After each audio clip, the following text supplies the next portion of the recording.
A child's laughter, a bird singing, even a favorite song on the radio. These are all simple sounds most of us take for granted each day, but there's a nationwide challenge taking place on Friday, asking us all to experience what life is like without being able to fully hear the world around us. It is called One Day Without Sound, and Tiffany Davis is a St. Louis area hearing professional. She joins us to talk about it. Good afternoon. Thank you for being here. Thanks, Elliot. I'm glad to be here. Talk more about what the challenge is. What does it actually entail, and why are you asking people to do it? Sure. Well, you know, there's approximately 36 million Americans who suffer from some type of hearing loss. And surprisingly, about 50% of those are under the age of 65. So it's not just a certain age group that we're seeing this in. Sure. So the Miracle Ear Foundation is really challenging St. Louisans to take a day and experience what hearing loss is like. And how do you do that? We are offering a pair of sound plugs. You can come pick it up at any of our offices. We have 8 in St. Louis. And the challenge is to wear those for a complete day.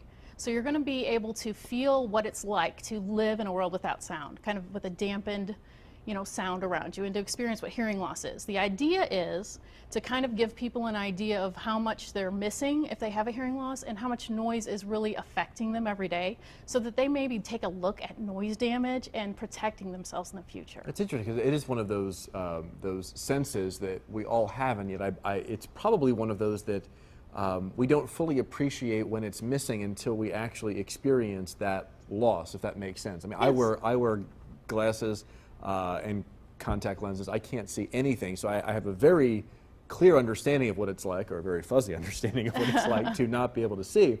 But hearing is different for a lot of people, and we don't think about it in the same way as we do our vision. So this would be an opportunity to kind of channel that, I guess. Huh? Right. It's usually a gradual thing that happens to us. So a lot of times it's more your loved ones that notice it before you do. Sure. You know, they kind of get sick of you asking them to repeat things all the time, or giving awkward answers because you didn't understand what the conversation was about. You know, hearing loss can take a lot of forms. So it's really important, if you start to see those signs, kind of have your loved one go get an annual exam. You know, we do that for free at Miracle Ear because we really want you to keep on top of that. And we don't want people to put that off till the end. Now, what does that entail? A lot of people probably have never even had their hearing tested. What do you actually do with that? What is involved in a thorough hearing test? Well, a thorough exam, we're going to go through a lot of tones and sounds in the sound booth. We're going to keep you in a sound enclosed environment. We're going to see what you're missing at different levels. You know, sometimes people can have noise damage at a certain frequency. It depend on one thing, or it could be a gradual thing that where the whole hearing loss is kind of declined over the whole spectrum of sound. We're also going to test how your understanding is in speech, because that's a big part of hearing loss. You know, Helen Keller said it best when she said that blindness separates you from things, but deafness separates you from people.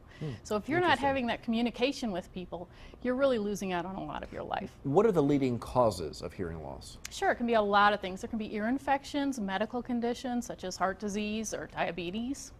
But a lot of it is this noise damage. It's a phenomenon. You know, we have all these people growing up now that had loud rock concerts, right?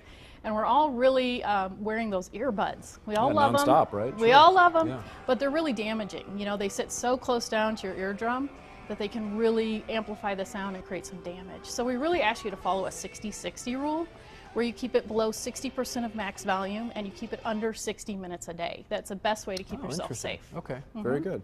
And again, the Day Without Sound is Friday, May 1st. People can stop in the Miracle Ear stores and pick up a free set of plugs. The plugs and and just make yourself aware of all the noise damage around you. Things like Cardinals games, Blues games, that kind of environment, or cutting your lawn. All of that, you really need to keep an eye on it and make sure you're not damaging your hearing, because we don't want you to be 30, 40 years old with this huge hearing loss and coming into our offices for help. Yeah, and missing so much of life, too. Yeah, which exactly. Is the point of it, too. Okay, Tiffany, thank you so much. We appreciate it. Sure, great to be here. We'll have more information online at kplr11.com.